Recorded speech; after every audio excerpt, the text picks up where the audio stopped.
Psalm, chapter 131, a song for pilgrims ascending to Jerusalem, a psalm of David. Lord, my heart is not proud, my eyes are not haughty. I don't concern myself with matters too great or too awesome for me to grasp. Instead, I have calmed and quieted myself, like a weaned child who no longer cries for its mother's milk. Yes, like a weaned child is my soul within me. O Israel, put your hope in the Lord, now and always.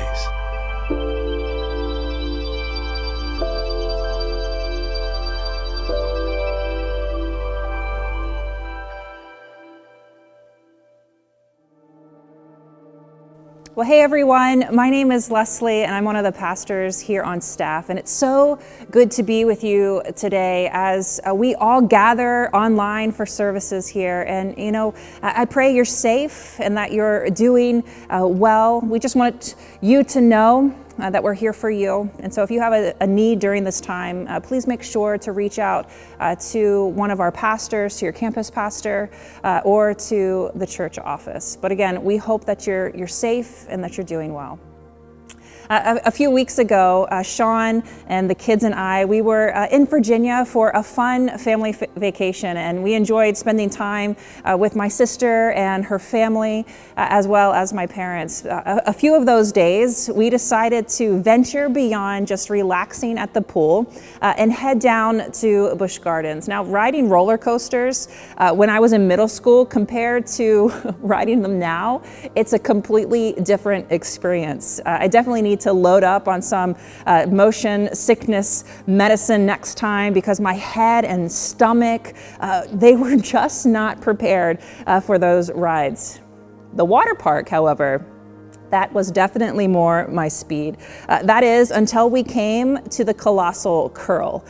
The name alone should have caused me to take a pass, but I went on it because my 5-year-old daughter was just so excited for it. So why shouldn't I?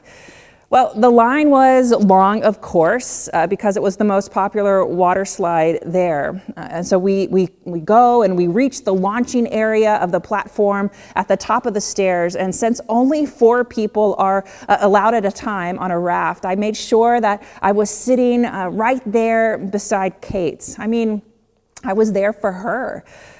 Let me tell you, I'm not sure who was there for whom. I grab her hand and tell her, this is going to be so exciting. And the ride, it starts out slow, but then one steep dive after another. I was screaming more than my nephews and Kate combined. There were so many twists and turns that no one knew what was coming next the entire time. Kate was a champion, but there were moments of happiness and glee mixed with these moments of terror. And the way that my little 5-year-old survived the ride was only because I was holding on to her the whole time. My eyes never left her face, so I could see when she was worried, when she was fearful, when she was joyful. I could speak words of comfort and assurance and words of praise and affirmation to her. She knew she was okay, even though it was uncomfortable and bumpy and unknown at times. She knew she was okay because she trusted me, and I was with her the entire time. Over the past week, many of us have seen and read and heard of events in our country and around the world that have caused much anxiety and worry.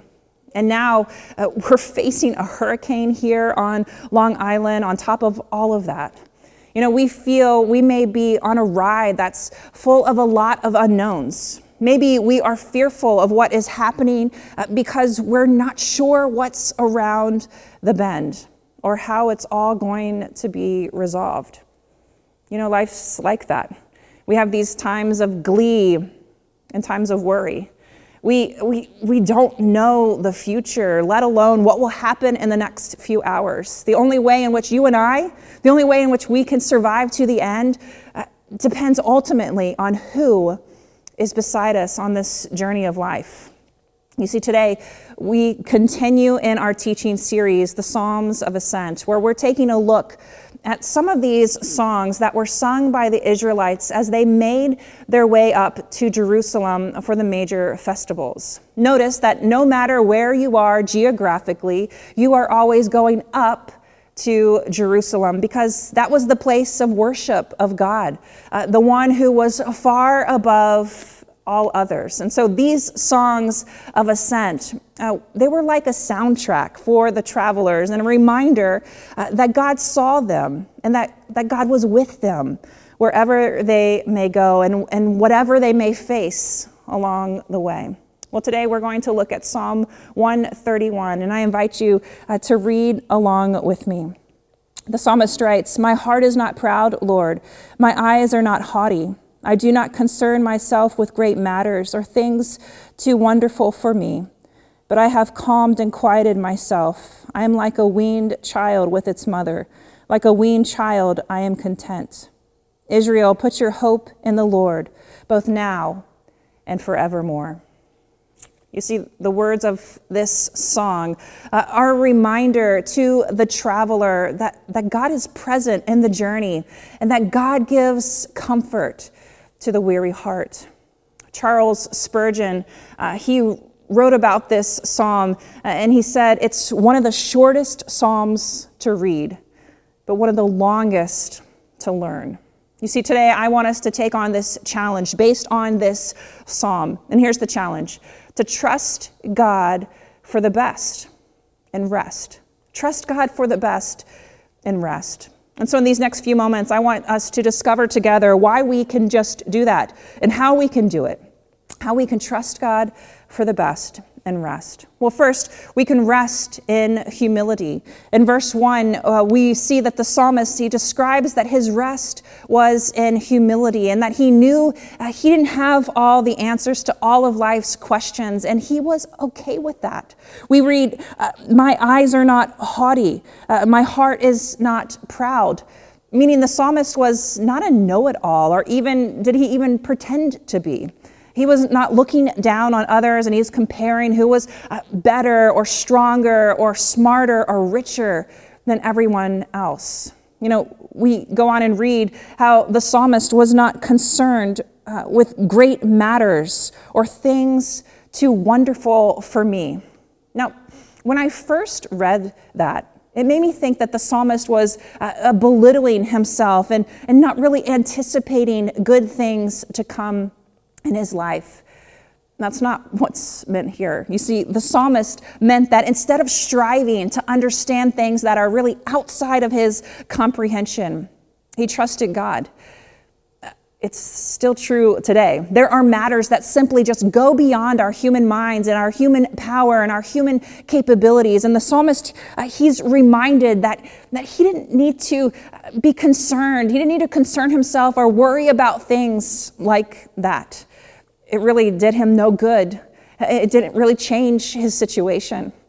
In a recent Gallup poll, it highlights that Americans are some of the most stressed out and worried people in the world. Now, that may not come as a surprise to you, especially with all that's happening in our world and in our nation right now. But really, and we know this, worry does absolutely no good. Jesus knew that when he said, "Can any one of you, by worrying, add a single hour to your life?" You see, worry really makes problems and situations worse because you can't solve them. Worry can't change the past. Worry can't change the future. All worry does is mess up today. But we can start to look around us and notice that God seems to be answering and blessing others in a way that he's not answering and blessing you. We start to compare our lives with the lives around us, and instead of being filled with thankfulness for what we have, we're full of envy. We think we deserve better, we deserve more, and so the sin of pride and envy start to take root. That's what the psalmist is reminding himself. It says to watch your heart, watch your eyes, watch where your heart and your eyes are focused in this life. You know, Sean and I enjoy watching the Olympics this year, and of course, the athletes are there to compete for the love of the game. But the glory of the Olympic Games, the glory is the medal. The medal is the dream, and it's the fantasy of winning an Olympic medal. That's what motivates these athletes to keep going, to keep dreaming. It's the fantasy of winning that Olympic medal that propels these athletes forward. But you see, not all medals are created equal. In a USA Today report, it's went after the happiness level of the gold, silver, and bronze medal winners. And no surprises there. The happiest were the gold medalists, of course. The next results, however, may just surprise you. You would assume that those who won silver were next on the happiness scale. They weren't. It was the bronze medalists who were happier than silver medalists. The ones who took home silver think, I came so close to winning gold. And the bronze medalists think, I almost didn't get a medal. I'm so grateful to be on this podium. You see, one reflects on what they have. The other reflects on what they don't have. Psychologists call this the silver medal syndrome, and it's not just for Olympians. I'm sure you've said things like this before. I know I have. It's not fair. Why them? Why me? Or why not me? You see, when you're envious of others, it's not a battle between them and you. It's a battle with God. You see, you're doubting God's goodness in your life, and you resent his decisions, and you are questioning his love. But listen, God has extended his unconditional love to you. And God's not like a vending machine that you put in a prayer and then you get out what you want. You see, God has a reason why you don't have what you want. He knows better than you know yourself. And instead of saying, that's not fair, start praying, God, I'm going to trust that you have a unique plan for my life, and that you know better than what I need right now. You see, when we start envying others, or we start worrying about what is happening or what's not happening, it's because we doubt God. What we need instead is to trust God for the best and rest. You see, for you and I, for us to have this complete rest in our souls today, despite all that's going on in our world around us, you see, we need to be humble. We need to realize that there are situations and occurrences in our life that are just simply out of our hands. Humility allows us to submit to God and accept that certain questions in life just may go unanswered. And we rest. We rest because there's full confidence that God knows the answers, that God is on the throne, that God is good, and that nothing can change that. Well, secondly, we see that we can rest in contentment. Here in verse 2, we see the result of resting in humility. There was a choice made to surrender and to trust God, and as a result, the psalmist was able, as we read here, to calm and quiet himself. But you see, the imagery that follows gives us a better idea as to how the psalmist got to that point of rest. We read in verse 2, like a weaned child with its mother, like a weaned child, I am content. Now, I'm not sure if you've ever tried to wean a baby, but there is a lot of noise and pain and discomfort for all involved, but especially the baby and the mom. A baby that's nursing is a noisy child and has learned that eventually all that noise will lead to satisfaction of all that he desires. And if it doesn't come fast enough, he's going to make everyone around him miserable until that need is met. So you see, when we read that the psalmist is quiet and calm, know that it was not automatic and probably not willingly. You see, weaning's not a popular process, at least not for the baby being weaned. My guess is that to get to the rest described here in verse 2, there were some hard nights. There were some difficult days. There were painful circumstances and questions. There were feelings of abandonment and rejection. You see, a baby rarely volunteers for this weaning process. Weaning means learning to live in stillness, learning to live with unfulfilled desires. But you see, those are marks of maturity.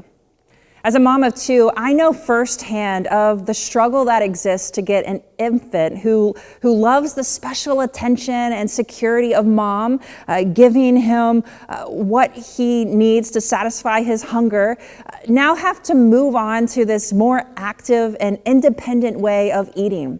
I can remember putting my son to bed and rocking and feeding him. But when it came time to move him to eating more foods on his own and finding nutrients in other places than just what I could provide for him as his mom, he was just confused. He just wanted milk and more milk.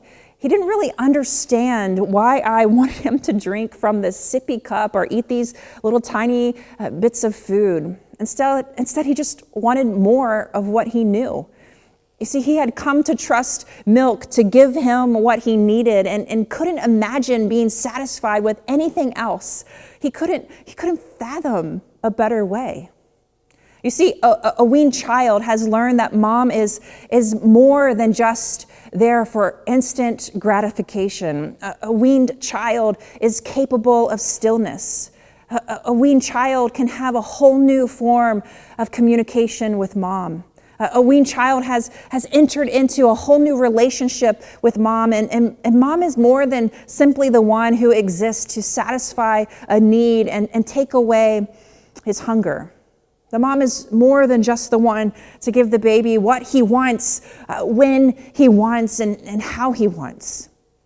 You see, we each need to go through a spiritual weaning process so that we're not like that baby crying out for desires to be met and demanding that we get it now. You see, we need to come to a place of trust that God's more than just here to meet my needs and give me what I want, when I want, how I want. You know, many times in order for us to reach the maturity we need, God has to wean us away from good things in order to give us better things. And it's a painful process. There are struggles in growing up and maturing in faith and trusting God. And as I think through the Bible, think through the stories of the Bible, how Abraham had to leave his family and city, send Ishmael away and separate from Lot, put Isaac on the altar. I think of Joseph, who had to be separated from his father and brothers to come to see his dreams come true. Peter, he had to leave the familiarity of his fishing job. And Paul gave up prestige for prison. You see, we need to be weaned many times in our life to be brought from an area of comfort and familiarity to another level of trust. And perhaps the only way in which that can happen is through an unwanted weaning process. It's through that struggle, through the unknown. When God weans you from the comfortable and the known to a deeper level of trust in Him, don't worry. Trust God for the best and rest. Well, lastly, we can rest in hope. Here in verse 3, the psalmist, he has placed his trust in the Lord, and here he's calling out for the whole nation to do so as well. The psalmist gave testimony to what God had done for him personally, and he's confident that God will do it again for others who also place their trust in him. The psalmist called on Israel to trust in God both now and forevermore. As the Israelites traveled towards Jerusalem, this song was a reminder to them that they were, many times in the past, when they did not know what the future held for them as a people or as a nation. And so I'm sure as there were days as they reflected on the journey when they could not see an end, maybe to their captivity, or they couldn't see an answer to their prayers for deliverance. There were many mountains and valleys to endure.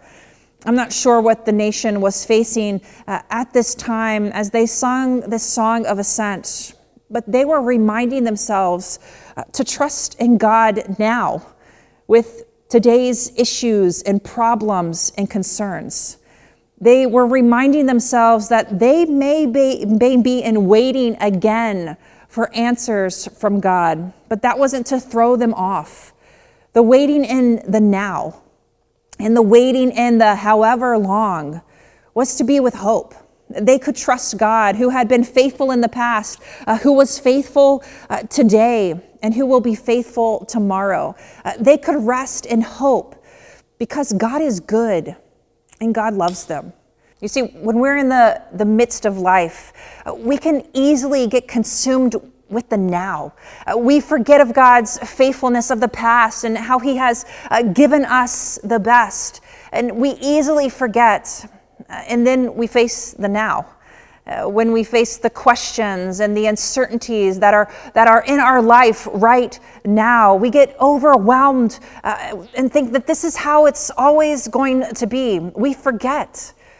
You see, our souls need to rest in hope that the same God who has been with us in the past is the same God who is with us in the now, who walks beside us, who carries us, who guides us now. Those words here at the end of verse 3, now and forevermore, mean right now and for the long haul. Trusting God in the right now, it's probably a little bit more doable than for the long haul. However, we think back to earlier in the song. We have a tendency to worry and to fill our minds and hearts with anxious thoughts, not ones of trust and dependency on God. I'm reminded of the words of Jesus to not worry about tomorrow because each day has enough trouble of its own. You see, don't borrow tomorrow's issues for today. Give them to God today. There's no need to hold on to them on your own. Now, some situations and issues are not just for the now, though, meaning they're here for the long haul. You may want an answer to your questions, to your prayers right now, but that's not the case. You may need to have that job a little bit longer. You might need to follow that budget. You might need to accept and live with the diagnosis, or you might need to pray for your child a little bit longer than you anticipated. You're in it for the long haul, and honestly, you don't know why. Why can't God answer or deliver me right now?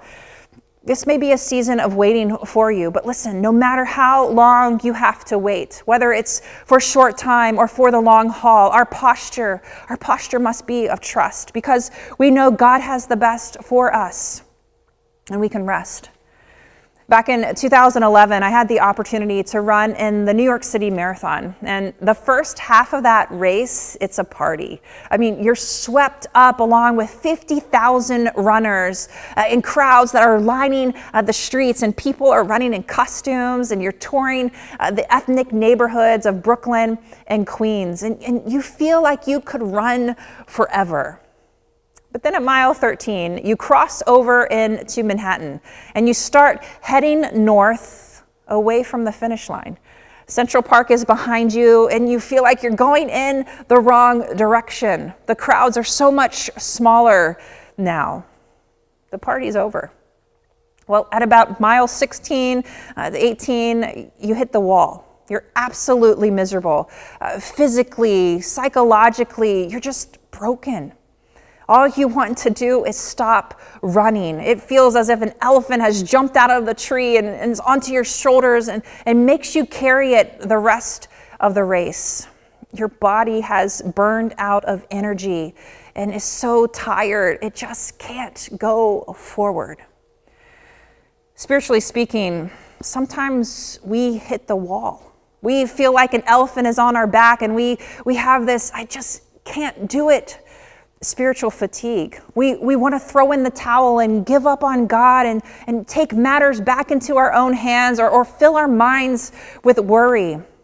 But you see, resting and waiting and trusting God brings a payoff in the end because we're invited into a life that's filled with hope and peace and freedom because of Him. And we can joyfully anticipate all that the Lord will do in the future. We don't have to worry and fear our current circumstances and situations, but that we can view today as a launch for new opportunities as we surrender and we trust God.